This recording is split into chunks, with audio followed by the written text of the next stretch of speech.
تكونوا جاهزين قولوا لي.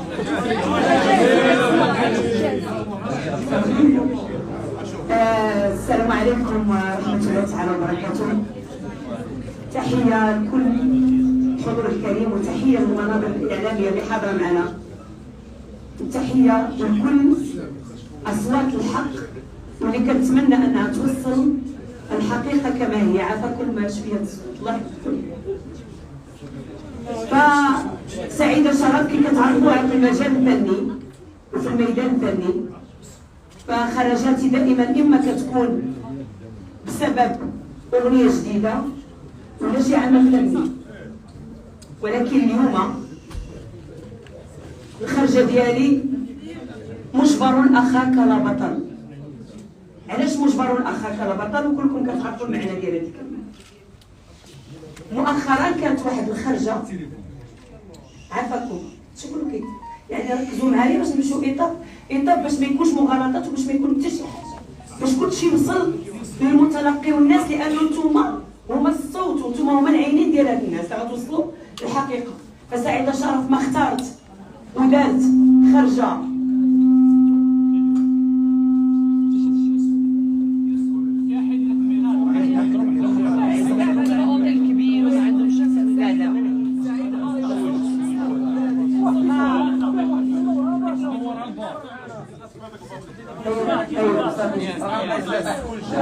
سعيدة شرف كيف قلت لكم دائما كتعرفوها بخرجاتها كتكون اما على اغنيه جديده ولا شي حاجه، ولكن اليوم في الخرجه الاخيره ديال الطرف الاخر او الفنانه كيف تابعتوه كاملين، هادشي ما كنقولوش انا ياك تابعتوه كاملين، كان فيه تسريب ديال واحد المغالطات وتسريب ديال واحد ما تسميه انا نقدر نقول اكاذيب. انا راه جايه هنايا ماشي عاجبني الحال ولا فرحانه ولا كنشمت ولا راني صافي راني في موقع قوه كنقول راني انا زعما انا رابحه القضيه، زعما راه جايه زعما راه بغيت نتبورد ولا باغا نبان ولا كنحاول نهضر بهذه اللهجه باش يفهمها الجميع، ما غنبداش نهضر بلغه الثقافه وداك الشيء لانه غادي يقول لك هذه راه جات لي تبان ولا. فانا كنتكلم في هذا الموضوع لانه الخرجه الاخيره بالنسبه لي المغالطات اللي كانت فيها كانت قاصحه وصعيبه. الفنانه من حقها تخرج الخرجه اللي بغات، ومن حقها تستعطف بالطريقه اللي بغات، ومن حقها تتكلم بالطريقه اللي بغات، حسابها الرسمي هذاك وتتكلم مع الناس ديالها كيف بغات وعلى اي حاجه اخرى، هذا حقها ما كنمنع على حتى شي واحد وماشي شغلي. ولكن اللي ماشي من حق الانسان هو يمرر اكاذيب ويمرر حقائق اللي كاينه مثبته في تحريات رسميه ومثبته عند القانون، وكذلك يخرج في حقي مغالطات اللي كثيره وكثيره بزاف واللي ضرتني.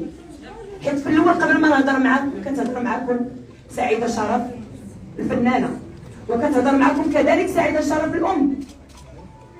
كتعرفوا كلكم انني ام 3 ديال الاطفال، فانا ما جيتش بامكاني نخرج انا ونبكي وندير ولكن انا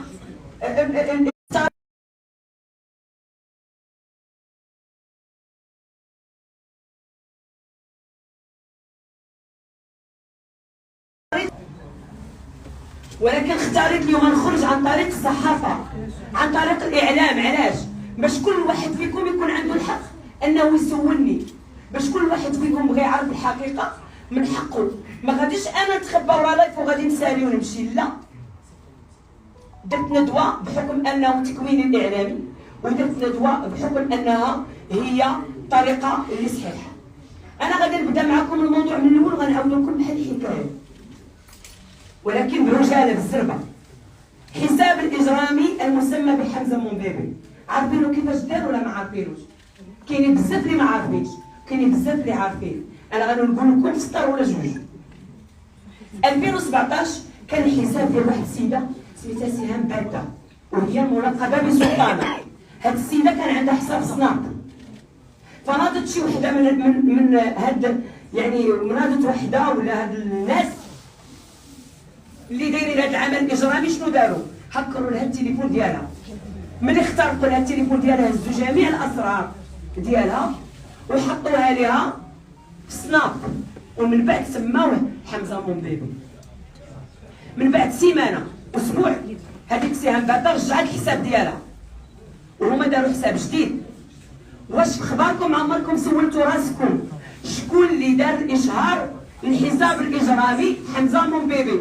شكون اللي دار لي الاشهار الاول؟ يلا هو اخت الفنانه. عاونونا نحطوا هاد خرجتي درتي لي الاشهار وخرجتوا كتشيدوا بيه وفرحانين بيه، تابونا من عندها راه دار حساب جديد فرحانين بالاجرام. ما يمكنش ما يمكنش. هاد الحساب اللي دمر حياه ناس وشرد ناس وكانوا غيحرقوا راسهم ناس وبزاف وبزاف. فمن خلال هذا الشيء كامل اللي بغيت نقول لكم وفي هذه القصه كانت كذلك حكايتي انا، حكايه سعيده شرف. وصل اليوم الخطبه ديالي كلكم عرفتوا. نهار تخطبت انا درت حفله على قدي ودرتها في داري، ما درتهاش في قاعه. صحيح انه الفنانه عرضت عليا في الاسبوع ديال بنتها عن طريق السيده صديقه ديالي، يعني ما عرضتش عليا يوم كاسي، ولكن انا درت حفله في داري. جاو الناس المقربين مني واللي كيجيو عندي لداري، انا ما عمري مشيت عندها لدارها ولا جات عندي لداري، فطبيعي غنعرض على الناس اللي قراب مني. وقلت غادي ندير حفله بزفاف وغنعرض على الفنانين كاملين، بحكم انه كانت عندها كالجوم كهرب بينها وبين سلمى رشيد وما بين ابتسام تيسكات، كان عليا نعرض عليهم كاملين. فلذلك انا قلت الى عرضت عليهم كاملين غادي ينوض عندي شي مشكل في الدار، نخلي حتى القاعه ونعرض عليهم كاملين متبعين معايا ياك. فاذا بنفس الليله ديال الخطبه ديالي كنلقى الفنانه حاطه في ستوري ديالها كبرنا بكم ودرنا لكم وفعلنا لكم وانتم يعني كتلمح عليا. دوزتها وشربت عليها جرعه الماء ماشي مشكل. مع الصباح لغد ليل لقيت راسي في حساب حمزه مومبيبي، هذا الحساب الاجرامي اللي نزل عليا ولا كيفطرني ويغديني ويعشيني بالتشهير، بالتهديدات، بالسب، بالقذف، بالتنمر، شتى انواع اللي كتخيلوا في راسكم. كذلك انا ام وعندي 2 وليدات ديك الساعات. من وراها تخطبت كزواجي الاول. من زواجي الاول كان عندي 2 وليدات كلكم كتعرفوا، ما كنخبع والو على الناس. وكنت يلاه تزوجت الزواج الثاني، بداو كيدخلوا في العرض ديالي، بداو كيحطوا عليا اشياء ما كيقدرش. امي في القبر جبدوها، امي في القبر ميته، والاب ديالي في القبر جبدوه، ما خلاو حتى شي حاجه ما حطوها. هادشي كله كتعرفوه وكلشي كان كيعرف. اللي جبت الفنانه ولا تخاصم معاها كيلقى راسو الصباح بالحساب الاجرامي. خاصكم تعرفوا هذا الحساب شنو دار قدام الرأي العام، قدام الاعلام، قدام اللي كيشاهدونا وطنيا وعربيا والعالم. انا سعيده شرف كنت نازل على الشكايه المباشره اللي قالت لكم درت بها بخصوص حمزه، بخصوص هذا الملف، بخصوص هذه القضيه. وهذيك الورقه اللي وراتكم انا كنتحدى انه تكون هذه شكايه.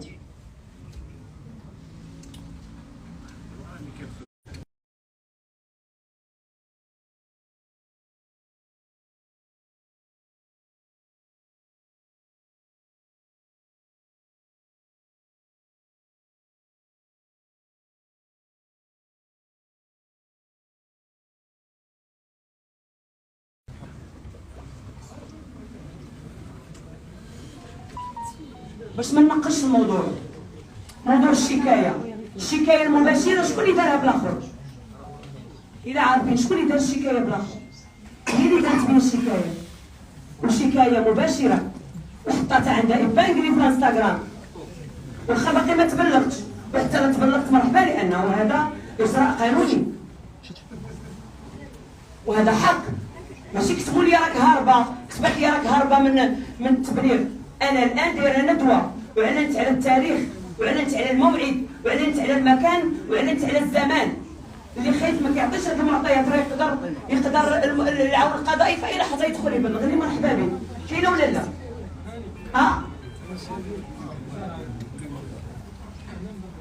اللي هارب ما كيبانش مباشره للناس وكيعطيهم المكان فين كاين، يعطيهم لوكاليزاسيون والساعه والمكان.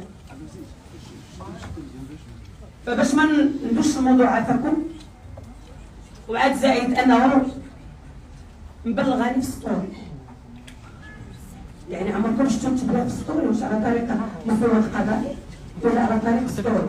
ها انا بلغتك ايوا سيري عندك ما تمشيش غدا، لان زعما هذا اخر ما كاين.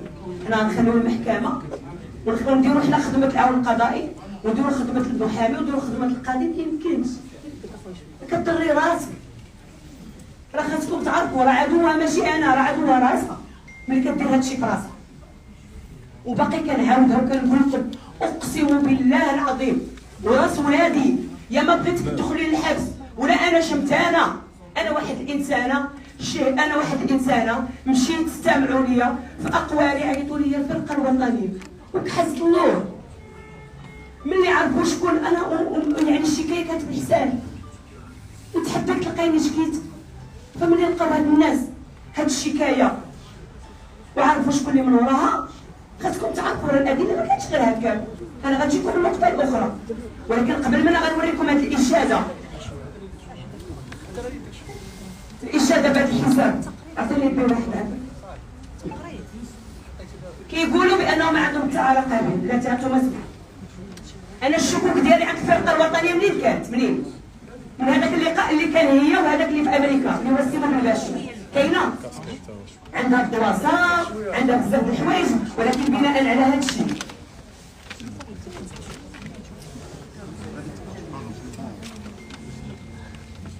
فالادله كاينه بزاف كثيره. غنوريكم غير جوج منهم هنا. علاش انا وهذا حقي، علاش انا عند الفرقه الوطنيه ملي يسولوني من حقي يسولوني، لانه داك الشكوك ماشي جاتو تكونات. انا هضرت معاك، انا حطيت الخطبه ديالي في الليل، درتي لي ستوري صبحت عندك في حمزه مول بيبي، نزلتوا عليا نزلتوا اختك كتخرج كتشيد بيه فرحانه بيه، وانتيا كتقولي كيعجبك. واش كاين شي واحد كيشيد بحساب اجرامي؟ واخا هو راه اجرامي عالم افتراضي، ولكن راه كيضر. قولوا لي واش ما كانوش الناس خايبين لا تحط حمزه موبيبي ما كيبقاش يهضروا معاه؟ ياك علاش؟ حيت كيقول لك حتى حنا غيجمعونا معاه.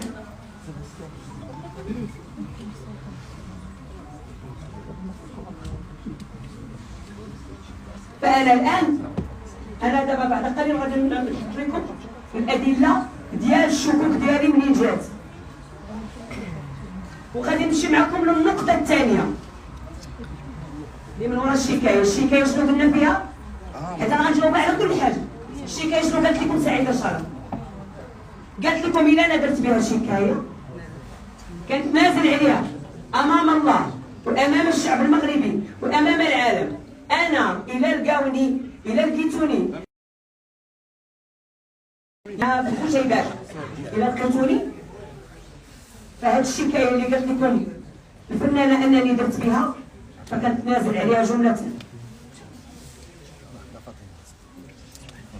ولو كانت شكايه كون حطات، الا حطات الشكايه باقا كاع ما دارتش الشكايه باقا ما تبلغتش بها حطاتها.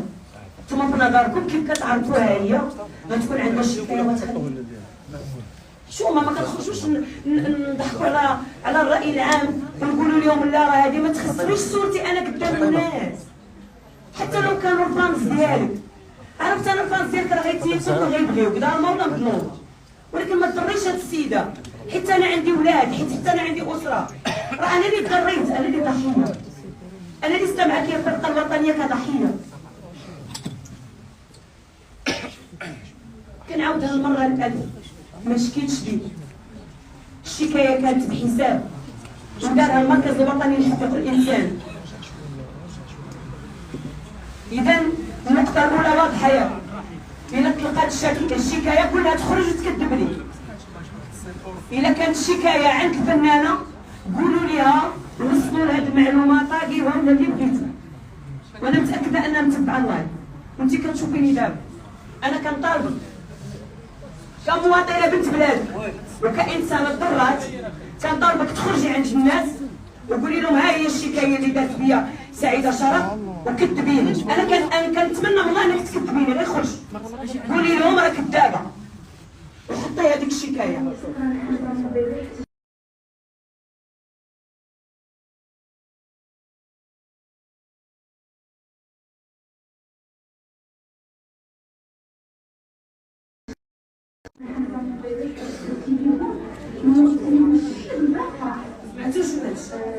كنوجه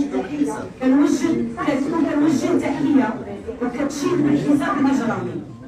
هذه الاخت ديالي. هذه يدك اخويا.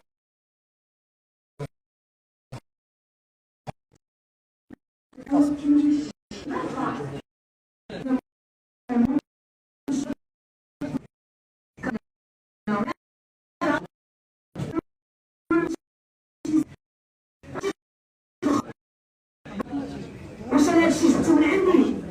هادشي راه شراتو بحسابها وكتشيد بيض وحناري هذه اختها. دابا غنجيبها هي.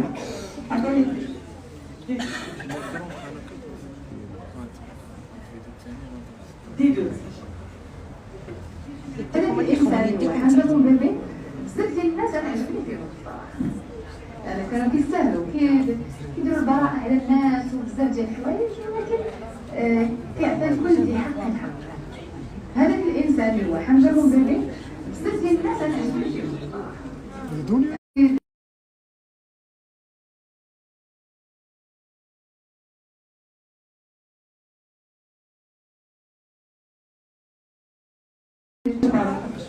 كيفاش انت فنانه كبيره وعندك حساب وعندك متابعين اللي قلتيها كيتيقوا فيها وانت كتشجعي الاجرام، واش كان حساب اجرامي ولا ما كانش؟ كلكم كنتم متابعين.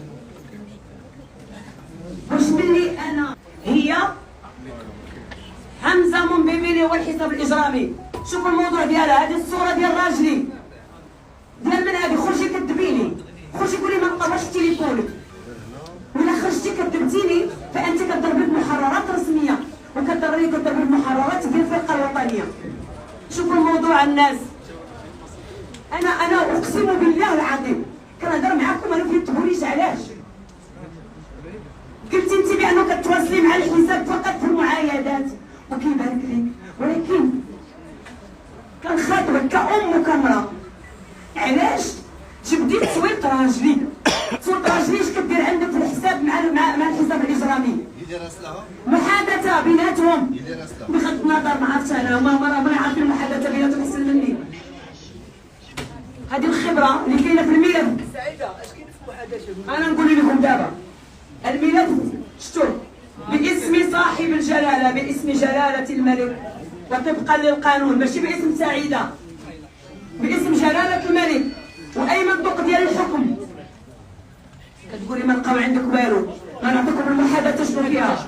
شوفوا الصوره ديال الزوج ديالي، كتقول لي شوف راه راجلها كيبيع الحوايج وراه ساكن مع الدراري في بيت واحد. اويلي مسكينه ومالها على هاد التزويجه. راجلها هذاك الطليق ديالي زعما ولدو كيدعي فيها، قال لها انت شفتي عاد كتعاندي، يعني كتهنا كتنعتني بالشابه بالمعانده، وعاد كتقول لي هنا صوري بالغلط. واش كانوا كيهضروا مع بعضياتهم وقصروا؟ انا نبغي نسولكم جدا، عافاكم الاخوان ركزوا معايا، هذا راه دليل مهم جدا. وجاوبوني كصحفيين ومازال عندكم الحق الاسئله. اشنا هي هاد الثقه؟ شوفوا معايا، انت فنانه كبيره وعندك حساب رسمي موثق، شنا هي هاد الثقه اللي غادي تجمعك مع حساب اجرامي؟ شنو هاد الثقه؟ انت كتهضري معاك كتقول ليه هذا راجلها كيبيع حوايج في نيويورك ساكن معاها، هذا راجلها، يعني ديجا كنتي هاضره معاه. شوفي شنو بتمسح وشنو تحط. واش فهمتوني ولا لا؟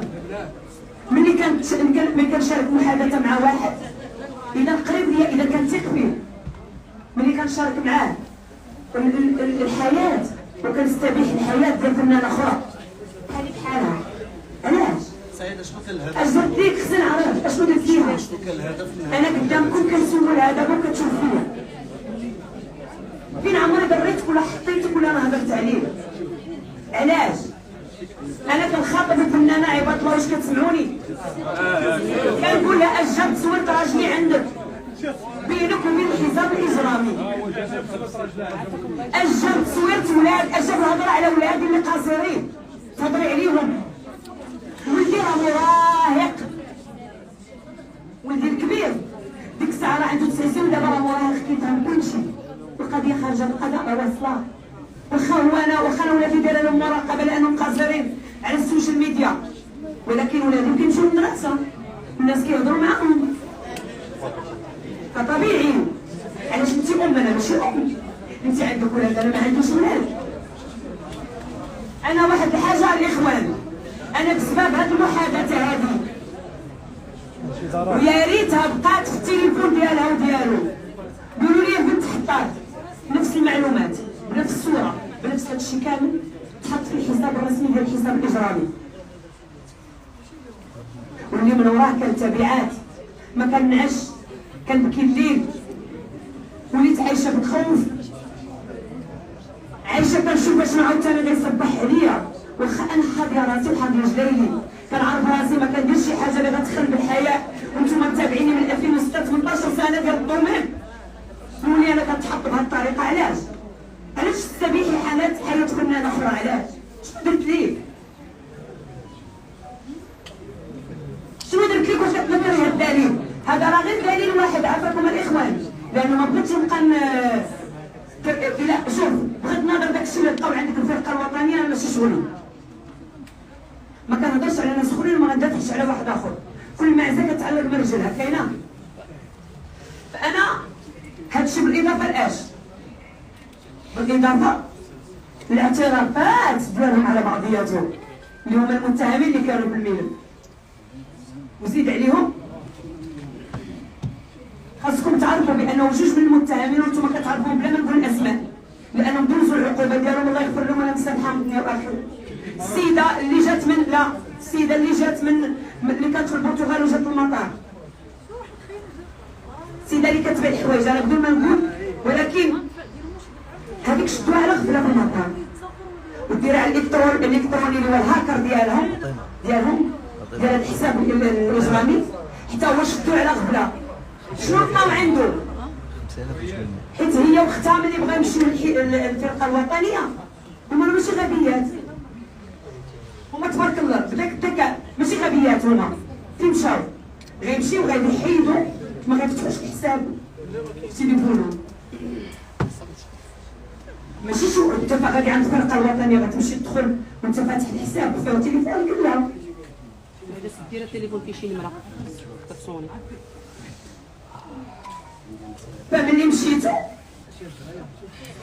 الفرقه الوطنيه من 2017 كانوا بزاف ديال الضحايا، خاصكم تعرفوا هنا كانوا بزاف، راه من 2017. قولوا لي شكون اول المشتكي؟ كانت سلطانه وكان جواد قنانه، كنت من 2017 الاخوان. الشكايات ديالهم شفتو مشكله ولكن ما بان والو، قلت انا غنمشي نشكي معاه ما تصنت على ونسكت. تعيط لي الفرقه الوطنيه كما قلت لكم وانا ماشي معكم نقطه بنقطه. فتنا موضوع الشكايه وهضرنا على موضوع الدليل، وهذا دليل بين، وما تقولوش لي هذه راه محادثه عاديه. انتم بانت لكم هذه محادثه عاديه مع حساب اجرامي.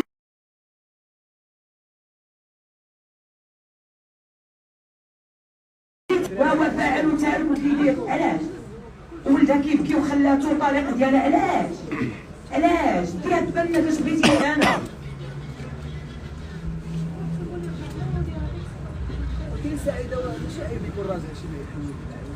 وسيدي انا ما كنهضرش على الموضوع الداخل، انا كنهضر على استباحه ديال الحياه الشخصيه. راجلي انا باقي كاع ما وريتو للناس، حطوه قبل مني، حطوه مع الصباح. انا باقي كاع ما حطيت ستوريات عرسي الخطبه، حطوه. بغا يقول لك زعما واش ضرك انها حطات حيت راجل كيبيع الحوايج ولا ضرك؟ بلاتي عاد غنجاوبوا على الاسئله عاد. ولا ضرك انها جبدات راجلك اصلا؟ ضرني، راجلي ماشي يوتيوبر، ماشي مغني، راجلي ماشي ممثل، راجلي ماشي باين. واش انا عمري وريت لكم خارجه كنقول لكم ها هو فلان؟ عمرو هضر؟ ما عمرو تكلم. 6 سنين ولا 5 سنين متزوجه ما عمري قلت هذا الشيء. سعيده شنو كان الهدف اللي من هاد شويه الصوره وانا خاصو باين داكشي هو اللي غادي يبان في التهم. حنا جايين واخا سعيده الناس كيقولوا لك ما حتاجيش المحضر ديال الفرقه الوطنيه اللي حطات كيفاش التعليقات كيقول لك حتى المحضر ديال نحضر استماع. انا نحط لكم في الصفحه عندي، غنحط لكم عندي في شوفوا هادشي كامل اللي كنقول لكم، لانه رفعت عنه السريه. اللي بغى نسخه ديال الملف ها هي باسم جلاله الملك وطبقا للقانون. اللي بغى نسخه يقولها لي، نعطيه نسخه انا اللي نسخها ونعطيها ليه. هاي شتي رفعت السريه. اللي بغى يقرا الملف كامل تعطيوه لمن بغيت تعطيوه. الاحكام راه كتصدر باسم جلاله الملك ماشي باسم سعيده واي حاجه اخرى، هي طبقا للقانون وطبقا للمؤسسه القضائيه وليس طبقا لسعيده. غنمشي معكم نقطه نقطه. عفاكم بالنسبه لهذا الدليل، انا عطيتكم واحد قلت لكم بالاضافه الى الاعترافات وبالاضافه لداك الشيء اللي لقاو في التليفونات ديال هذوك الناس اللي شدوهم على غفله، هما الهاكر هذاك الذراع الالكتروني والسيده اللي شدوا في المطار. لقاو محادثات ولقاو جروبات ولقاو فيديوهات ولقاو الاوديوات اللي كيصيفطوا بيناتهم ولقاو الاسماء اللي غادي اللي كيتفقوا عليهم باش يديروا الجريمه. واش مركزين معايا باقيين؟ عفاكم. اذا حتى هنا مزيان. غنمشي معكم اسيدي النقطه الثالثه، حيت راه قلت لكم انا هنا راه جايه علاش؟ جيت فقط للتوضيح، جيت فقط مضطره. انا ما كنتش غنخرج هاد الخرجه ولا غادي نجي. انتي كتشوفي بيا انتي اللي خرجتيني وانتي اللي جبتيني هنا. كل ما جبتينيش واستعطفتي بالطريقه اللي بغيتي انا معاك ندعي ربي، ولكن ماشي تجيبيني انا هنا تلمعي الصوره ديالك وتخسري صورتي عند الناس. لا ما يمكنش. وتقولي حق قولي حقيقه، خرجي قولي الحقيقه مرحبا. فانا كنتحداها اللي قالت لكم ما لقاو والو في تليفونها تخرج وتقول لكم هذا الشيء ما لقاوش في تليفونها وفي حسابها الرسمي الموثق بينها وبين الحساب الاجرامي اللي واحد زعما بينه. غنمشيو دابا من هذه النقطه. دابا غنمشيو للنقطه الثالثه. وشنو هي قالت لكم؟ قالت لكم عطيني عافاك اديت لك اسمعوا هذا دليل تقول لكم انه ما عندها حتى شي علاقه بحساب والقانون برأها. نعم أمام الملأ ليس لدينا أي استدعاء للقائد والمساعد على الحساب. أنا أختي شاء من شاء وكذا من شاء وأنا كل شيء سبق المدى أعتبر إذا أصبحت مدري الناس. نعم أمام الملأ ليس لدينا أي استدعاء للقائد والمساعد على الحساب. أنا أختي شاء من شاء وكذا من شاء وأنا كل شيء سبق المدى أعتبر إذا أصبحت مدري الناس. هي تنفي جملة وتفصيلا أي علاقة لها، وكتقول لكم بأنها تحكمت باش؟ تحكمت بالبراءة. قالتها لكم ولا لا؟ قالت لكم كنشكر القضاء المغربي أنه نصفني وبرأني. اللايف ديالها راه كاين في الصفحة ديالها ياك.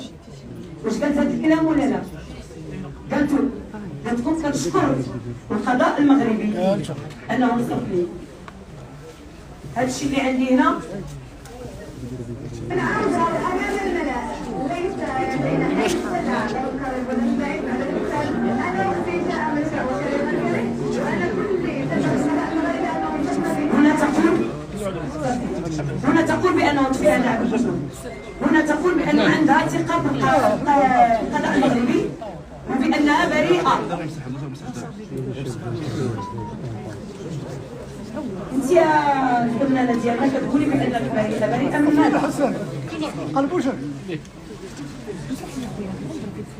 لانه انا قدامكم كتعرفوا المسطره القانونيه فاش كتكون ياك اخوان. عافاكم معايا الله يحفظكم وركزوا. المسطره القانونيه كتدوز من الاستدعاء حتى النقل. كيكون استدعاء كدوز عند الفرقه الوطنيه، كندوز عند قاضي التحقيق، كندوز عند وكيل مالي عند قاضي التحقيق، وكندوزو في التحقيق التمهيدي وكندوزو في التحقيق التفصيلي وكندوزو في المحكمه الابتدائيه وكندوزو في الاستئنافيه ومن بعد كندوزو للنقل. عاد كندوزو للنقل. دابا هاد المراحل